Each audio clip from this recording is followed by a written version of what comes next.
هذا البرنامج برعاية مشفى فرمان. مشفى فرمان بكافة الاختصاصات: جراحية، تنظيرية، عظمية، نسائية، داخلية وأطفال. قامشلو، طريق الحسكة.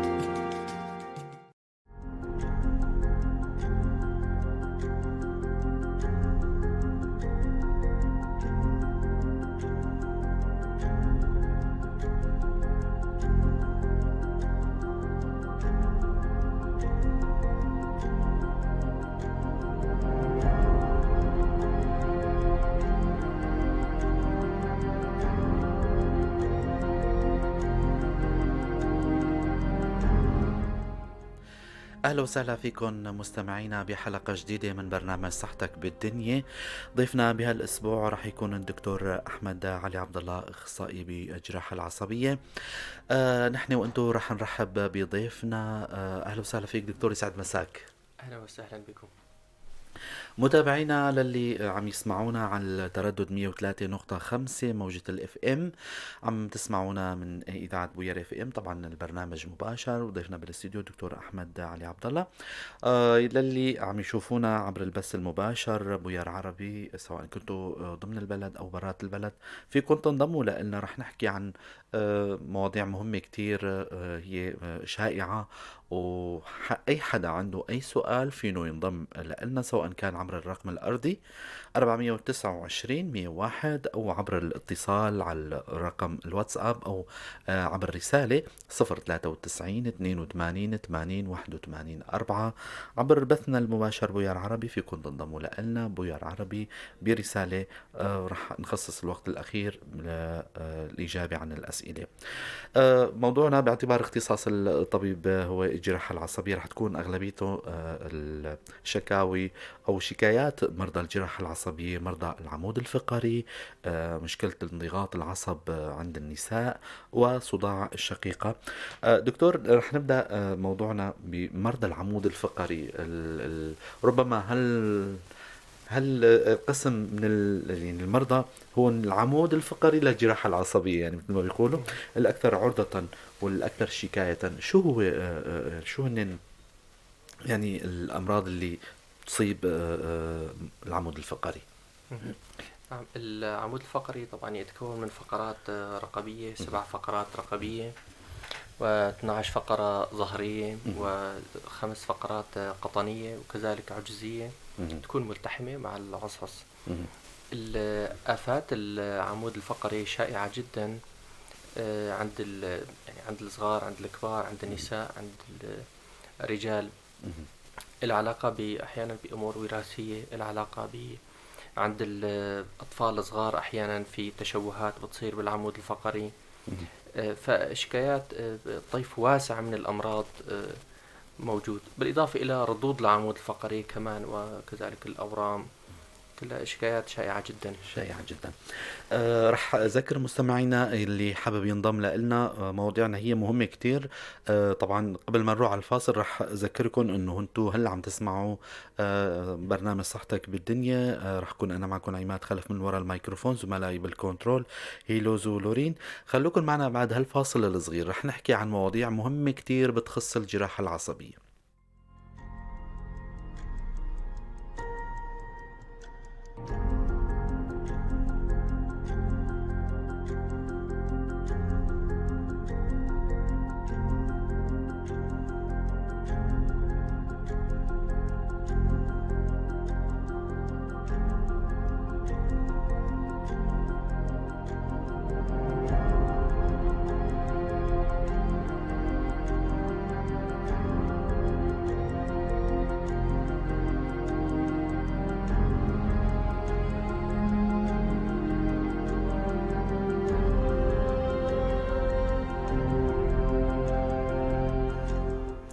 أهلا وسهلا فيكم مرة تانية مستمعينا، مستمعي إذاعة بوير اف ام، برنامج صحتك بالدنيا. ضيفي بالاستديو الدكتور أحمد علي عبد الله.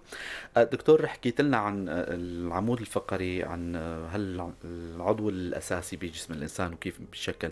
شو هن يعني الأسباب اللي بتؤدي لهالآلام أو هالمشاكل اللي بتصيب العمود الفقري؟ مهم. هلا عند الكبار سواء النساء او الرجال، العلاقة بالمجهود البدني مهم. يعني مثلا امراض مثل المناقير الرقبية والقطنية، فتق النواة اللبية يلي هو متعارف عليه بالديسك، مهم. انزلاق الفقرات يلي بيكون هو حالة يعني ولادية، ولكن أي إجهاد أو تعب أو يعني ممكن الانزلاق يزيد فيعمل أعراض أكتر، مع أنه له أساس يعني جيني مورثي. فالعلاقة دائما بمجهود العضلي وضعف البنية العضلية، مهم. بالإضافة إلى أمراض البدانة مثلا، وهي كلها بتضيف يعني بتزيد من هاي الشكايات. تماما. إذا وصلنا على العلاج دكتور، عادة مرضى العمود الفقري كيف بتعالجون؟ أحيانا بتلجأوا للعمل الجراحي ولا كل المرضى عم تداووهم بأدوية معينة مثلا؟ هلا عادة المرضى سواء مثل المناقير الديسك الرقبي أو القطني مهم. أو الظهري أقل شيوعا طبعا، أو الانزلاق له درجات معينة، في درجات ما بين الأولى والثانية والثالثة والرابعة. مهم. العلاقة بالضغط اللي عم يصير على العصب، فحسب الفحص العصبي وحسب يعني قوة المريض بالفحص العصبي منعكسات وأمور تانية بتبين مع الطبيب انه يا ترى هذا ممكن يستفيد المريض من العلاجات، سواء علاج دوائي او معالجة فيزيائية، او انه المريض مثلا يحتاج لجراحة. مهم. فهي بتبين يعني خلال الفحص السريري والأشعة مثل الرنين المغناطيسي والطبقي المحوري، هاي بتبين يعني بتعطينا نتيجة مهم. سواء الديسك او المناقير او الانزلاقات، يعني هاي الافات مهم. الاشعة. دكتور، مين هن المرضى اللي بتلجأوا مثلا انه بالفحص السريري ما بيبين عندكم اي الحالة، تشخيص الحالة؟ كل المرضى مثلا بتلجأوا مثلا للاجراء سواء كان الاجراء الشعاعي مثلا، الصورة البسيطة او الطبقي المحوري، يعني جميع المرضى بتخضعون لهالاجراء هذا؟ هلا عادة الأشياء هو الألم التشنجي، سواء ألم رقبي تشنجي، ألم قطني تشنجي، فالمريض لا يحتاج لصورة شعاعية سواء أشعة بسيطة أو رنين أو مهم. طبقي محوري. المريض ما بيحتاج، إنه ما يحتاج لتسكين وتهدئة مهم. والحرارة طبعا، يحمي حاله من البرودة، مهم. ومعالجة فيزيائية كحركة فاعلة أو منفعلة مثل عند معالج مركز علاج فيزيائي. نعم. فعادة المريض يعني معظم المرضى بيتحسنوا بهاي الفترة. أغلب المرضى يعني ما في حدا إلا ويتعرض لألم تشنجي سواء بالرقبة أو القطني، فبيتحسنوا عادة خلال عدة أيام، مع طبعا مع التسكين ومثل ما حكينا موضوع الحرارة وفيزيائي. هلا في حال ما تحسن المريض يعني مدة أسبوع ل10 أيام، مهم. وقتها يعني بصير في استقصاءات تانية تنطلب، سواء الأشعة أو لاحقا الرنين المغناطيسي أو الطابق المحوري.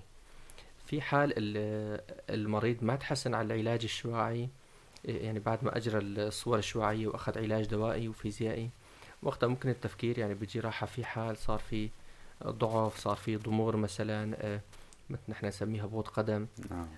يعني ما عاد يتحكم بالمسرات مثلا، نعم. المسارات البولية وهيك وارد. فهذا كله استطباب للعمل الجراحي، تمام. وقتها نحط العلاج الدوائي كله على جنب، مهم. والتفكير يعني بيصير صوب الجراحة فورا. مهم.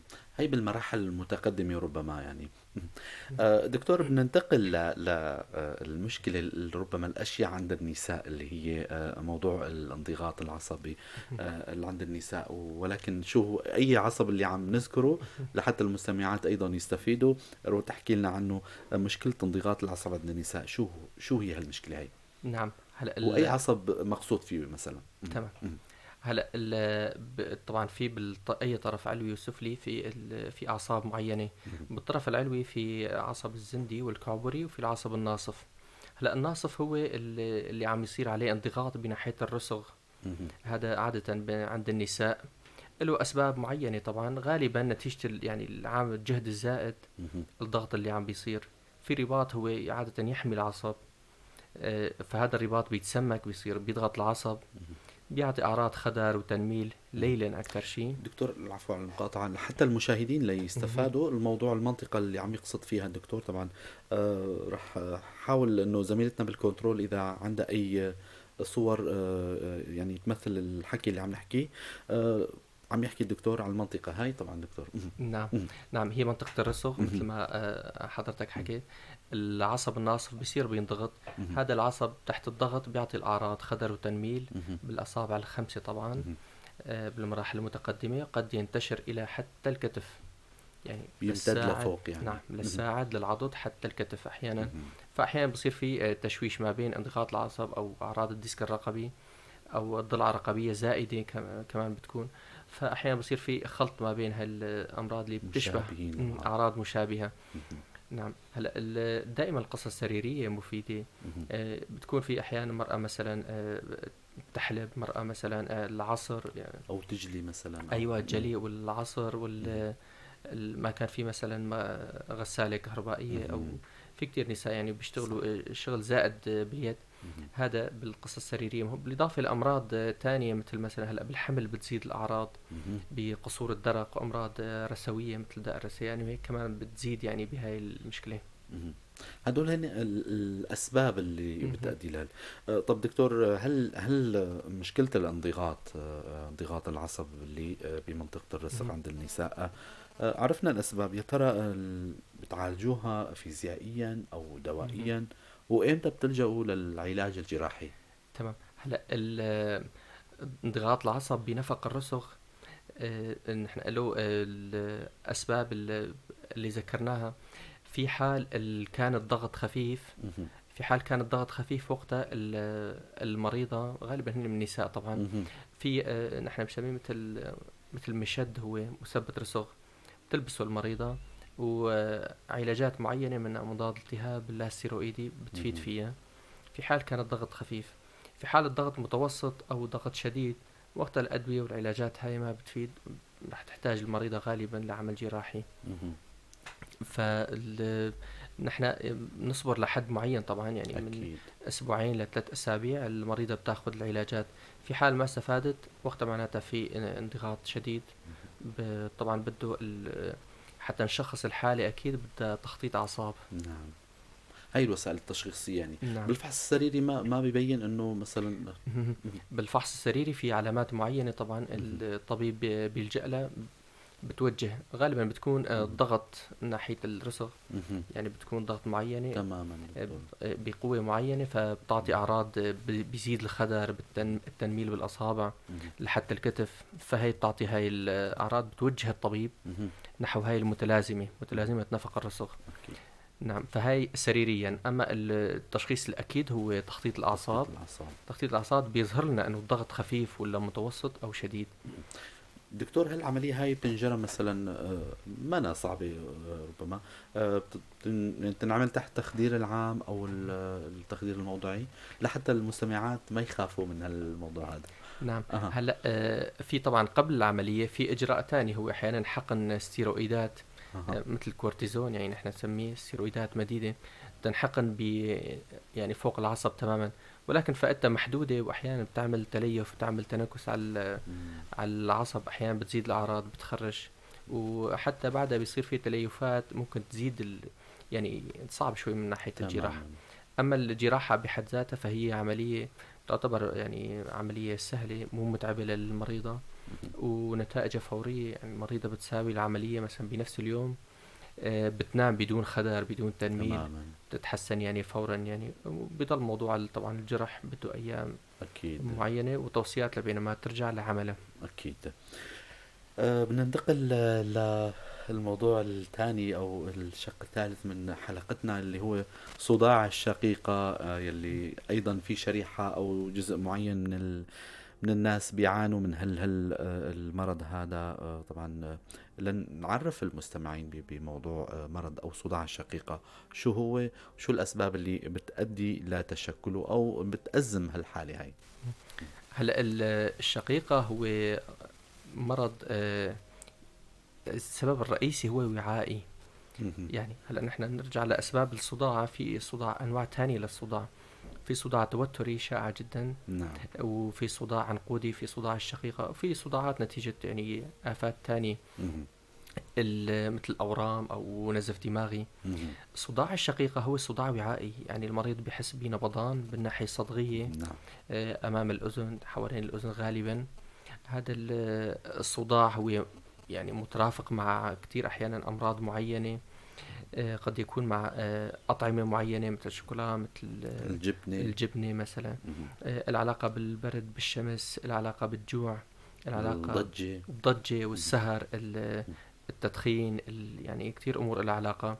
عند النساء العلاقة بالدورة الشهرية في شكل نعم. كمان له. مهم. فالآلية لا زالت هي مجهولة، آلية الشقيقة. وفي آليات مطروحة كفرضيات حتى تعاكس بعضها. مهم. يعني في آلية مثلا انه التوسع وعائي عم بيصير بهاي المنطقة فتعطي نبضان، بدليل انه مقبضات الأوعية بتفيد فيها. في آلية تانية لا، يعني بالعكس، مهم. بدليل انه موسعات الأوعية يعني نسميها حاصر بيتا نحن بتفيد فيه. نعم. فهي آلية مجهولة طبعا. والعلاقة بالوراثة، يعني غالبا عند النساء المرأة يعني بتعطي لبناتها غالبا، مهم. دائما في قصة وراثية. تماما. ال... العلاج دكتور كيف بيتم هلا؟ مهم. بتشخصوا الأعراض اللي ذكرتوها هي مهم. أغلبيتها، والأسباب أيضا من جملة الأسباب الشائعة. العلاج كيف بتعالجوا المريض؟ مهم. هلا مرض الشقيقة يعني للأسف هو ما له علاج، علاج جذري، مم. حل جذري للمشكلة. الشقيقة هو مرض يعني بيصاحب المريض والمريضة طول العمر. أحيانا في أشكال معينة بتخف يعني بعد عمر 50 وهيك، وفي أشكال بتستمر على نفس هلا في أدوية بتعطى للشقيقة بتباعد ما بين النوب، مهم. وفي أدوية يعني تنعطى بحيث إنه تخفف يعني الهجمة لما تجي الهجمة. تخفف منها. وفي يعني دواء الزوميتان هو يعني هذا انه يجهض النوبة، يعني اول ما تجي النوبة لو مهم. مريض الشقيقة عادة في عنده النسمة هي انه يحس انه ها رح تبلش، مهم. قبل ما تجي بحس فيها.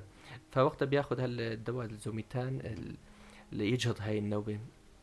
هو المرض الفعال، الدواء الفعال لهالمرض مهم. الزوميتان، بس لإجهاض، أما ما بيفيد يعني مهم. بالنوبة الثانية ما وهيك. انه معالج يعني، مو علاج تهديه يعني نهائي، ربما. إنما فقط لإجهاض النوبة مهم. اللي عم تجي. طبعا بيضل يعني المريض بده يحاول نمط حياته طبعا، يعني سواء مثلا في الأطعمة الكذا أي شيء محرضات يحاول يبعد عنها. أكيد طبيعة الحياة الضجة، المعيشية السهر، والضجة كذا كذا. كلها. دكتور رح نشوف إذا أخت الجيهان هي بعتي على البث المباشر سؤال. رح حاب أذكر مستمعينا أنه هلأ وصلنا ل القسم الأخير من حلقتنا اللي فينا نجاوب على أسئلتكم. 429 101 هو رقمنا الأرضي. أي حدا عنده سؤال، الدكتور أحمد علي عبد الله موجود بالاستديو، أخصائي بالجراحة العصبية. الأخت جيان عم تسأل سؤالي للدكتور: والله أنا معي من 4 فقرات بالعمود الفقري بعد إجراء الفحوصات. الصور شخص الدكتور انه لازم ساوي عملية، ومن المهم الرسالة مطولة. ما بعرف يعني السؤال لو تختصري انه ينصحني بشيء تخفف الوجع، لانه ما بقى اخذ الادوية. يعني ما عم تاخذ ادوية وبدك يخف الوجع، فما بعرف الدكتور. الجواب عند الدكتور. مهم. مهم. الموضوع الفقرات طبعا بتضل التوصيات الأساسية هو يعني المعالجة الفيزيائية أو المريض بحد ذاته يساوي تمارين، مثل تمارين كتير معروفة، تمارين مهم. سويدية لألم أسفل الظهر. هاي التمارين موجودة على النت كمان كتير منها. مهم. هاي مفيدة لتقوية العضلات، هي بتفيد بتشيل الحمل عن الفقرات وعن الديسك. مهم. هذا هو يعني علاج أهم حتى من العلاج الدوائي. في حال المريضة ألمها محتمل، ما في ألم معند على العلاج الدوائي والرياضة والتمارين مثل ما حكينا، ممكن المريض يعني يتجنب العمل الجراحي. في حال ألم معند، ألم ما عم يستجيب، مهم. على مسكنات وعلى تمارين. وشعاعيا كمان مفسر مثل ديسك وانزلاق، يعني بيكون شيء يعني نحن نسميه ديسك عالي الدرجة مثلا، مهم. وقتها رح يضطر المريض لعمل جراحي. نعم. الأخ سيوان أحمد عم يذكر، طبعا هو أيضا أحد مرضى الشقيقة، أنه هو جرب كتير أدوية وما استفاد منها. هي طبعا هو عم يذكر أنه هي مسكنات. طبعا الدكتور أيضا أكد على هالموضوع هذا. طبعا هو عم يسأل أنه الدكتور الإبرة الصينية هي ما مدى يعني مضمون السؤال، أنه عم يحكي عن موضوع الإبرة الصينية ومدى استجابتها لموضوع الشقيقة. مهم. والله هلا نحن كالطب السريري يعني ما لنا هالخبرة بالإبرة مهم. الصينية. الإبرة الصينية يعني مدرسة ثانية. طبعا عالم آخر. عالم آخر. ربما يستفيد طبعا. راح شوف اذا في حدا، اي حدا عنده لسه ضل حدا كاتب أي سؤال على البث المباشر لحتى نختم حلقتنا بجملة نصائح من عند الدكتور. بظن ما ضل أي سؤال. رح نختم حلقتنا بمجموعة نصائح لمرضى العمود الفقري، انضغاط العصبي عند النساء، صداع الشقيقة. هلا العمود الفقري يعني دائما هي الوقاية طبعا بتكون أحسن من العلاج. الوقاية المريض لازم يعني أو أي إنسان يعني بدون حتى ما يمرض التمارين مثل تمارين سويدية يعني سواء أو الجري أو السباحة جيدة جدا بتفيد العمود الفقري. المفاصل مهمة جدا بالنسبة للعمود الفقري. طبعا بالنسبة للردود العمود الفقري الأفضل هو طبعا موضوع دائما السقوط من مكان شاق. عم يجينا مثلا عامل بيكون السقوط قد يساوي له كسر فقرة، لازم يعني يدير باله. السقوط مشكلة أحيانا بينشل المريض ما بتفيد لا عمليات ولا شيء. الحوادث كذلك، الحوادث طبعا ينشل المريض بسبب يعني كسر أو ردود العمود الفقري، هذا مشكلة كبيرة. فيفضل موضوع السرعة هيك يديروا بالهم. الانضغاط العصب عند النساء هو شائع كتير، المريضة لازم ما تهمل الموضوع. نحن انضغاط العصب إذا استمر لفترة طويلة ممكن يتموت جزء من العصب، وبالتالي بيصير يعني المريضة تسقط الكاسة، مثلا يسقط الصحن من إيدها، ما عاد تتحكم. وقتها تكون تأخرت، ممكن حتى العملية ما عاد تفيد.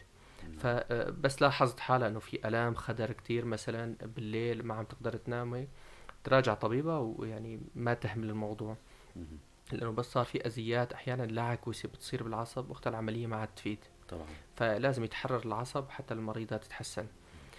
بالنسبة لموضوع الشقيقة لازم يعني هو المرض للأسف يعني ما في له علاج لحد الآن، ما في علاج يعني ينهي هذا الموضوع. فلازم الإنسان يدير باله كمان المريض، موضوع الشمس، الضجة، السهر، الأطعمة معينة، طبعا ستريس والتوتر، هذا كله يعني بيضيف له الموضوع. وبالإضافة لمراجعة الطبيب طبعا، لأنه أعراضه بتكون الشقيقة مرض مزمن، حتى المريض بيصير دائما بيروح على العتمة، بيتجنب الأصوات، بيتجنب حتى أصوات الأطفال أو الضيوف أو هيك. يعني بيتمنى يكون بغرفة لحاله وغرفة تكون معتمة. هل يعني هذا ممكن أحيانا يبعد عن من هالضجة، يصير يبعد حتى عن العمل، يتخلف عن العمل. هذا طبعا بما انه الشباب، فالشاب بيلاقي حاله بهالموضوع يعني بسبب احيانا اكتئاب. فلذلك الافضل انه مراجعة الطبيب والتوصيات هاي يعني يلتزم فيها. بنتشكرك كتير دكتور أحمد علي عبد الله، أخصائي بجراحة العصبية، على هالمعلومات القيمة جدا. بنتشكركم أيضا مستمعينا ومتابعينا. شكرا كتير لزملائي بالكنترول والبث المباشر. للأسبوع القادم ضيف جديد وحلقة جديدة، ضلوا بخير وسلامة.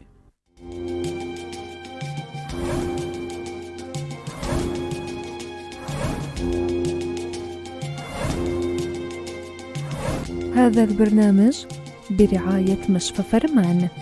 مشفى فرمان بكافة الاختصاصات: جراحية، تنظيرية، عظمية، نسائية، داخلية وأطفال. قامشلو، طريق الحسكة.